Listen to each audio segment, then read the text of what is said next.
Hi ಎಲ್ರಿಗೂ ನಮಸ್ಕಾರ. Big boss ದಿನ ದಿನಕ್ಕೂ ಕುತೂಹಲವನ್ನ ಮೂಡಿಸ್ತಾ ಇದೆ. ಗ್ರ್ಯಾಂಡ್ ಫಿನಾಲೆಗೆ ಬೆರಳೆಣಿಕೆಯಷ್ಟು ದಿನಗಳು ಮಾತ್ರ ಬಾಕಿ ಇರುವಂತದ್ದು. ಇಷ್ಟು ದಿನ ಸ್ಪರ್ಧಿಗಳಿಗೆ ಯಾರು ಏನೇ ಹೇಳಿದ್ರು ಕೇಳ್ತಾ ಇರಲಿಲ್ಲ. ಸ್ನೇಹ ಸಂಬಂಧಗಳೇ ಮುಖ್ಯ ಅಂತ ಇದ್ರು. ಆದ್ರೆ ಈ ವಾರವನ್ನ ಗಮನಿಸಿದ್ರೆ ಆಟ ಈಗ ಶುರುವಾಗಿದೆ. ಆಟ ಟಫ್ ಆಗ್ತಿದೆ ಅಂತ ಹೇಳ್ಬೋದು. ಆ ರೀತಿಯಾದಂತಹ ಒಂದು ಜಿದ್ದಾಜಿದ್ದಿನ ಪ್ರದರ್ಶನ ಬಿಗ್ ಬಾಸ್ ಸ್ಪರ್ಧಿಗಳಿಂದ ಬರ್ತಾ ಇದೆ. ಈ ಸ್ಪರ್ಧಿಗಳ ಈ ಒಂದು ಜಿದ್ದಾಜಿದ್ದಿ ಬಿಗ್ ಬಾಸ್ ಮನೆ ಒಂದು ರೀತಿ ರಣರಂಗವಾಗಿ ಮಾರ್ಪಟ್ಟಿದ್ರೆ, ಈ ಕಡೆ ವೀಕ್ಷಕರಿಗೆ ಭರ್ಜರಿ ಮನರಂಜನೆ ಅಂತ ಹೇಳ್ಬಹುದು. ಈ ವಾರವನ್ನು ನಾವು ಗಮನಿಸಿದಾಗ ಕೆಲವರು ಗೆಲ್ಲೋದಕ್ಕೆ ತಮ್ಮ ಶಕ್ತಿ ಯುಕ್ತಿಯನ್ನ ಬಳಸಿದ್ರೆ, ಇನ್ ಕೆಲವರು ತಮ್ಮ ವ್ಯಕ್ತಿತ್ವವನ್ನೇ ಪಣಕ್ಕಿಡ್ತಾ ಇದ್ದಾರೆ. ವೀಕ್ಷಕರ ಕಣ್ಣಲ್ಲಿ ಕೆಲವರು ಹೀರೋ ಆದ್ರೆ ಇನ್ ಕೆಲವರು ವಿಲನ್ ಆಗ್ತಾ ಇದ್ದಾರೆ. ಸದ್ಯಕ್ಕೆ ಇರುವಂತಹ ಕುತೂಹಲ ಏನಪ್ಪಾ ಅಂತ ಹೇಳಿದ್ರೆ, ಬಿಗ್ ಬಾಸ್ ಟ್ವಿಸ್ಟ್ ಮೇಲೆ ಟ್ವಿಸ್ಟ್ ಕೊಟ್ಟು ಈ ವಾರದಲ್ಲಿ ಯಾರೆಲ್ಲ ಹೊರ ಹೋಗ್ತಾರೆ, ಟಾಪ್ 5ಕ್ಕೆ ಆಯ್ಕೆ ಆಗೋದು ಯಾರು, ಅದರಲ್ಲೂ ಪ್ರಮುಖವಾಗಿ ಈ ವಾರದಲ್ಲಿ ಡಬಲ್ ಎಲಿಮಿನೇಷನ್ ಇರುತ್ತೆ. ಡಬಲ್ ಎಲಿಮಿನೇಷನ್ಗೆ ಬಲಿಯಾಗುವಂತಹ ಸ್ಪರ್ಧಿಗಳು ಯಾರು, ಯಾರ್ಯಾರ ಪರ್ಫಾರ್ಮೆನ್ಸ್ ಯಾವ ರೀತಿಯಾಗಿ ಇದೆ, ಜೊತೆಗೆ ಮುಖ್ಯವಾಗಿ ವೋಟಿಂಗ್ ರಿಸಲ್ಟ್ ಏನ್ ಹೇಳ್ತಾ ಇದೆ, ಯಾರಿಗೆ ಹೆಚ್ಚು ಜನ ಬೆಂಬಲ ಇದೆ, ಬಾಟಮ್ 2 ನಲ್ಲಿ ಕಾಣಿಸ್ಕೊಳ್ತಾ ಇರೋದು ಯಾರು, ಅದೆಲ್ಲದರ ಬಗ್ಗೆ ಈ ವಿಡಿಯೋದಲ್ಲಿ ನೋಡೋಣ. ಈ ವಿಡಿಯೋಗೆ ನಿಮ್ಮೆಲ್ಲರಿಗೂ ಸ್ವಾಗತ. ಈ ವಾರದ ಶುರುವಿನಿಂದಲೇ ಬಿಗ್ ಬಾಸ್ ಟ್ವಿಸ್ಟ್ ಮೇಲೆ ಟ್ವಿಸ್ಟ್ ಕೊಡೋದಕ್ಕೆ ಶುರು ಮಾಡಿದ್ರು. ಅದರಲ್ಲೂ ಪ್ರಮುಖವಾಗಿ ನಾಮಿನೇಷನ್ ಪ್ರಕ್ರಿಯೆ ವಿಚಾರದಲ್ಲಿ ಮಿಡ್ ವೀಕ್ ಎಲಿಮಿನೇಷನ್ ಇದೆ ಅಂತ ಹೇಳಿ ಸ್ಪರ್ಧಿಗಳ ಎದೆ ಬಡಿತವನ್ನ ಹೆಚ್ಚು ಮಾಡಿದ್ರು ಅಂತ ಹೇಳ್ಬೋದು. ಇನ್ನು ವೀಕ್ಷಕರಿಗೂ ಸಹ ಯಾರು ಟಾಪ್ 5ರಲ್ಲಿ ಕಾಣಿಸ್ಕೊಳ್ತಾರೆ ಅನ್ನೋ ಕುತೂಹಲ ಇದೆ. ಹೀಗಾಗಿ ಸಹಜವಾಗಿಯೇ ಈ ನಾಮಿನೇಷನ್ ಎಲಿಮಿನೇಷನ್ ಪ್ರಕ್ರಿಯೆ ಮೇಲೆ ಕುತೂಹಲ ಇದೆ.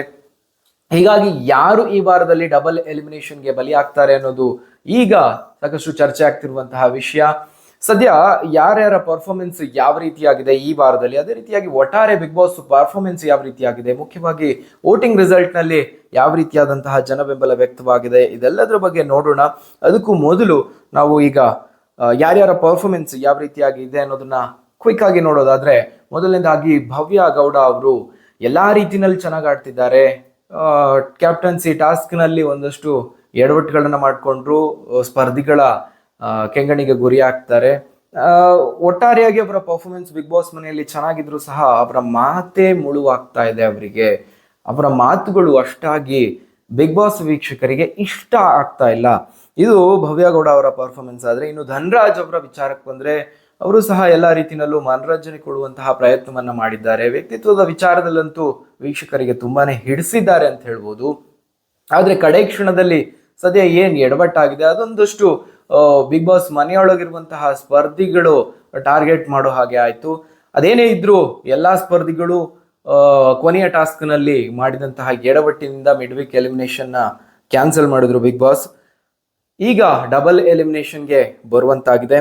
ಒಟ್ಟಾರೆಯಾಗಿ ಧನರಾಜ್ ಅವರ ಪರ್ಫಾರ್ಮೆನ್ಸ್ ಚೆನ್ನಾಗಿದೆ ಅಂತ ಹೇಳ್ಬೋದು. ಇನ್ನು ಹನುಮಂತು ಅವರ ವಿಚಾರಕ್ಕೆ ಬಂದ್ರೆ, ಈಗಾಗಲೇ ಅವರು ಟಾಪ್ 5ಕ್ಕೆ ಆಯ್ಕೆ ಆಗಿದ್ದಾರೆ. ಟಾಪ್ 1, ಟಾಪ್ 2, ಟಾಪ್ 3 ಸ್ಥಾನದಲ್ಲಿ ಅವರು ಫಿಕ್ಸ್ ಅಂತಲೇ ಹೇಳ್ಬೋದು. ಯಾಕಂದ್ರೆ ಕಡೆಯ ವಾರಗಳಲ್ಲಿ ಬಂದಂತಹ ಅವರ ಪರ್ಫಾರ್ಮೆನ್ಸ್ ಏನಿದೆ ತುಂಬಾನೇ ಚೆನ್ನಾಗಿತ್ತು.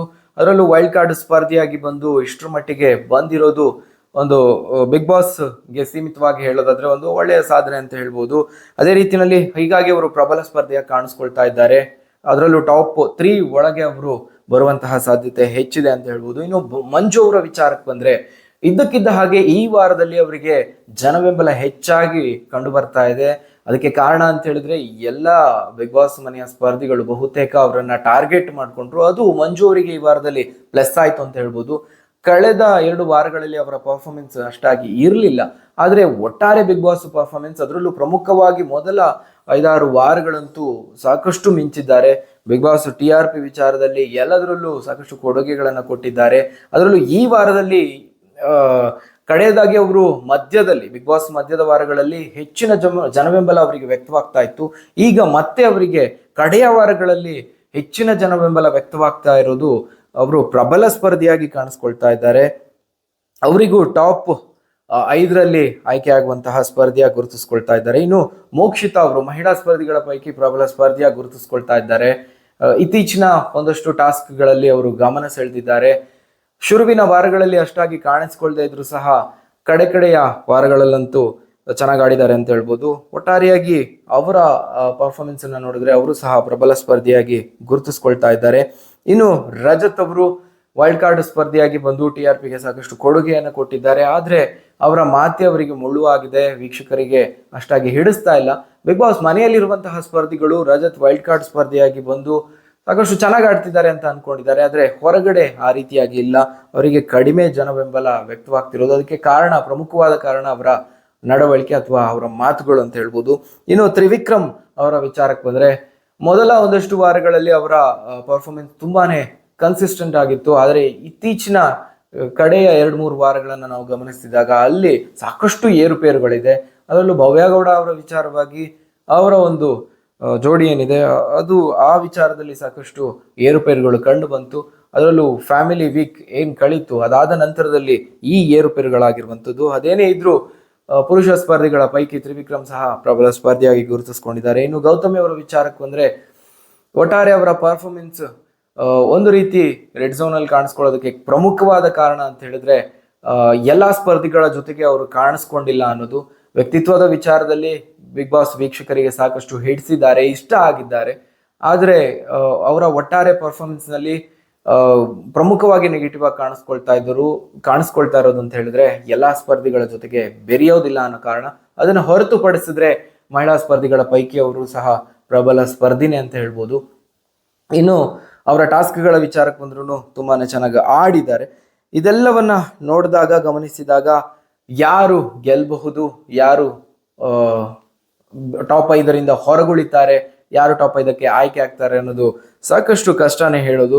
ಇನ್ನು ಇದಿಷ್ಟು ಪರ್ಫಾರ್ಮೆನ್ಸ್ ವಿಚಾರ ಆದ್ರೆ, ಇನ್ನು ವೋಟಿಂಗ್ ರಿಸಲ್ಟ್, ಜನ ಬೆಂಬಲ ಯಾವ ರೀತಿಯಾಗಿ ವ್ಯಕ್ತವಾಗ್ತಾ ಇದೆ. ಅದರಲ್ಲೂ ಈ ವಾರದಲ್ಲಿ ಹನುಮಂತು ಅವರು ಈಗಾಗಲೇ ಟಾಪ್ 5ಕ್ಕೆ ಆಯ್ಕೆ ಆಗಿರೋದ್ರಿಂದ ಅವರು ನಾಮಿನೇಷನ್ ಪ್ರಕ್ರಿಯೆಯಲ್ಲಿ ಇನ್ಮುಂದೆ ಸಹ ಅವರು ಇರೋದಿಲ್ಲ, ಟಾಪ್ 5ಕ್ಕೆ ನೇರವಾಗಿ ಆಯ್ಕೆ ಆಗಿದ್ದಾರೆ. ಈಗ ಸದ್ಯಕ್ಕೆ ಯಾರ್ಯಾರಿದ್ದಾರೆ ಉಳಿದೆಲ್ಲ ಸ್ಪರ್ಧಿಗಳು ಅಂದ್ರೆ ಭವ್ಯಗೌಡ ಅವರು, ರಜತ್ ಅವರು, ಧನರಾಜ್ ಅವರು, ಮೋಕ್ಷಿತಾ, ಮಂಜು, ಗೌತಮಿ ಹಾಗೆ ತ್ರಿವಿಕ್ರಮ್ ಅವರು, ಈ 7 ಜನ ಸ್ಪರ್ಧಿಗಳೇನಿದ್ದಾರೆ ಇವರು ನಾಮಿನೇಷನ್ ಪ್ರಕ್ರಿಯೆಯಲ್ಲಿ ಕಾಣಿಸ್ಕೊಳ್ತಾ ಇದ್ದಾರೆ. ಇಲ್ಲಿ ಒಂದು ಟಫ್ ಫೈಟ್ ಕಾಣಿಸ್ಕೊಳ್ತಾ ಇದೆ. ಅದರಲ್ಲೂ ಟಾಪ್ 1 ಸ್ಥಾನಕ್ಕೆ ಒಂದು ಟಫ್ ಫೈಟ್ ಕಾಣಿಸ್ಕೊಳ್ತಾ ಇದ್ದಾರೆ. ಅದರಲ್ಲೂ ಪ್ರಮುಖವಾಗಿ ಮಂಜು ಅವರು ಮೊದಲ ಬಾರಿಗೆ ಅನ್ನೋದಕ್ಕಿಂತ ಬಿಗ್ ಬಾಸ್ ಮಧ್ಯದಿಂದ ಇಲ್ಲಿಯವರೆಗೆ ನಾವು ನೋಡ್ತಾ ಇದ್ದೀವಿ. ಆಗ ಅವರು ಬಿಗ್ ಬಾಸ್ ಮಧ್ಯದಲ್ಲಿ ಒಂದಷ್ಟು ದಿನಗಳವರೆಗೆ, ಒಂದಷ್ಟು ವಾರಗಳಲ್ಲಿ ಅವರು ಟಾಪ್ ನಲ್ಲಿ ಕಾಣಿಸ್ಕೊಂಡಿದ್ರು. ಈಗ ಅದಾದ ನಂತರದಲ್ಲಿ ಒಂದು ಲಾಂಗ್ ಗ್ಯಾಪ್ ನ ನಂತರದಲ್ಲಿ ಮೊದಲ ಬಾರಿಗೆ ಟಾಪ್ 1 ಅಲ್ಲಿ ಕಾಣಿಸ್ಕೊಳ್ತಾ ಇದ್ದಾರೆ. ಇಲ್ಲಿ ಟಾಪ್ 1 ಸ್ಥಾನಕ್ಕೆ ತ್ರಿವಿಕ್ರಮ್ ಹಾಗೆ ಮಂಜು ಅವರ ನಡುವೆ ಒಂದು ಟಫ್ ಫೈಟ್ ಏರ್ಪಟ್ಟಿದೆ. ಅದರಲ್ಲೂ ಈ ವಾರದಲ್ಲಿ ಜನ ಬೆಂಬಲದ ವಿಚಾರದಲ್ಲಿ 20%ಕ್ಕಿಂತ ಹೆಚ್ಚು ಜನ ಬೆಂಬಲ ಅವರಿಗೆ ಇಬ್ಬರಿಗೂ ವ್ಯಕ್ತವಾಗಿರುವಂಥದ್ದು. ಅಲ್ಲಿ ಟಾಪ್ 1 ಸ್ಥಾನಕ್ಕೆ ಒಂದು ಟಫ್ ಫೈಟ್ ಇದೆ ಅಂತ ಹೇಳ್ಬಹುದು ಇಬ್ಬರ ನಡುವೆ. ಇನ್ನು 3ನೇ ಸ್ಥಾನದಲ್ಲಿ ಕಾಣಿಸ್ಕೊಳ್ತಾ ಇರೋದು ಮೋಕ್ಷಿತಾ ಅವರು. ಮಹಿಳಾ ಸ್ಪರ್ಧಿಗಳ ಪೈಕಿ ಪ್ರಬಲ ಸ್ಪರ್ಧಿಯಾಗಿ ಗುರುತಿಸ್ಕೊಳ್ತಾ ಇದ್ದಾರೆ. ಟಾಸ್ಕ್ಗಳಲ್ಲಿ ಚೆನ್ನಾಗಿ ಆಡಿದ್ದಾರೆ, ಸಾಕಷ್ಟು ಕಾಣಿಸ್ಕೊಂಡಿದ್ದಾರೆ. ಹೀಗಾಗಿ ಅವರಿಗೆ ಹೆಚ್ಚಿನ ಜನ ಬೆಂಬಲ ವ್ಯಕ್ತವಾಗ್ತಾ ಇದೆ. ಮಹಿಳಾ ಸ್ಪರ್ಧಿಗಳ ಪೈಕಿ ಟಾಪ್ 3ರಲ್ಲಿ ಕಾಣಿಸ್ಕೊಳ್ತಾ ಇದ್ದಾರೆ. 15%ಕ್ಕಿಂತ ಹೆಚ್ಚು ಜನ ಬೆಂಬಲ ಅವರಿಗೆ ವ್ಯಕ್ತವಾಗ್ತಿರುವಂಥದ್ದು. ಅದರ ನಂತರದ ಸ್ಥಾನದಲ್ಲಿ ಕಾಣಿಸ್ಕೊಳ್ತಿರೋದು ಯಾರು ಅಂತ ಹೇಳಿದ್ರೆ ಭವ್ಯಗೌಡ ಅವರು. ಅವರಿಗೆ ಒಂದು 15%ರಷ್ಟು ಆಸುಪಾಸಿನ ಜನ ಬೆಂಬಲ ಅವರಿಗೆ ವ್ಯಕ್ತವಾಗ್ತಿರುವಂಥದ್ದು. ಅದರ ನಂತರದ ಸ್ಥಾನದಲ್ಲಿ ಕಾಣಿಸ್ಕೊಳ್ತಾ ಇರೋದು ಧನರಾಜ್ ಅವರು ಸಹ ಸಾಕಷ್ಟು ಜನ ಬೆಂಬಲವನ್ನು ಪಡೆದುಕೊಳ್ತಾ ಇದ್ದಾರೆ. 15% ಆಸುಪಾಸಿನಲ್ಲಿ ಅವರು ಸಹ ಕಾಣಿಸ್ಕೊಳ್ತಾ ಇರೋದು. ಅಷ್ಟರ ಮಟ್ಟಿಗೆ ಅವರಿಗೆ ಜನ ಬೆಂಬಲ ವ್ಯಕ್ತವಾಗ್ತಿದೆ. ಆದ್ರೆ ಬಾಟಮ್ 2ನಲ್ಲಿ ಕಾಣಿಸ್ಕೊಳ್ತಾ ಇರೋದು ಯಾರು ಅಂತ ಹೇಳಿದ್ರೆ ಗೌತಮಿ ಹಾಗೆ ರಜತ್ ಅವರು. ಗೌತಮಿ ಅವರಿಗೆ 10%ಕ್ಕಿಂತ ಕಡಿಮೆ ಜನ ಬೆಂಬಲ ವ್ಯಕ್ತವಾಗ್ತಾ ಇದ್ರೆ, ರಜತ್ ಅವರಿಗೆ 5%ಕ್ಕಿಂತಲೂ ಕಡಿಮೆ ಜನ ಬೆಂಬಲ ವ್ಯಕ್ತವಾಗ್ತಾ ಇದೆ. ಹೀಗಾಗಿ ಈ ವಾರದಲ್ಲಿ ರೆಡ್ ಝೋನ್ ನಲ್ಲಿ ಕಾಣಿಸ್ಕೊಳ್ತಾ ಇರೋದು, ಕಂಪ್ಲೀಟ್ ಡೆಡ್ ಬಾಟಮ್ ಅಲ್ಲಿ ಕಾಣಿಸ್ಕೊಳ್ತಾ ಇರೋದು ಗೌತಮಿ ಹಾಗೆ ರಜತ್. ಹೀಗಾಗಿ ಈ ವಾರದಲ್ಲಿ ಎಲಿಮಿನೇಷನ್ ನಡೆಯುತ್ತೆ, ಅದರಲ್ಲೂ ಡಬಲ್ ಎಲಿಮಿನೇಷನ್ ನಡೆಯುತ್ತೆ.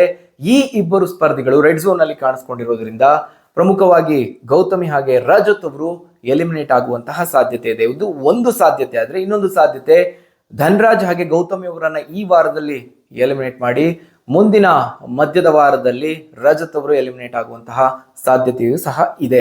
ಹೀಗಾಗಿ ಒಟ್ಟಾರೆಯಾಗಿ ಈ ವಾರದಲ್ಲಿ ರೆಡ್ ಝೋನ್ ಅಲ್ಲಿ ಅತಿ ಕಡಿಮೆ ಜನ ಬೆಂಬಲವನ್ನು ಪಡೆದಿರೋದು ರಜತ್ ಹಾಗೆ ಗೌತಮಿ ಅವರು ಅಂತ ಹೇಳ್ಬೋದು. ಹಾಗಾದ್ರೆ ವೀಕ್ಷಕರೇ, ನಿಮ್ಮ ಪ್ರಕಾರ ಯಾರಿಗೆ ಬಿಗ್ ಬಾಸ್ ಮನೆಯಲ್ಲಿ ಉಳಿದುಕೊಳ್ಳುವಂತಹ ಅರ್ಹತೆ ಇಲ್ಲ, ಯಾರು ಹೊರ ಹೋಗಬೇಕು ಅನ್ನೋದನ್ನ ಕಮೆಂಟ್ ಮಾಡಿ ತಿಳಿಸಿ. ಹಾಗೆ ಈ ಒಂದು ವಿಡಿಯೋ ಇಷ್ಟ ಆಗಿದ್ದಲ್ಲಿ ಲೈಕ್ ಮಾಡೋದಕ್ಕೆ ಮರಿಬೇಡಿ, ಸಬ್ಸ್ಕ್ರೈಬ್ ಮಾಡೋದಕ್ಕೆ ಮರಿಬೇಡಿ.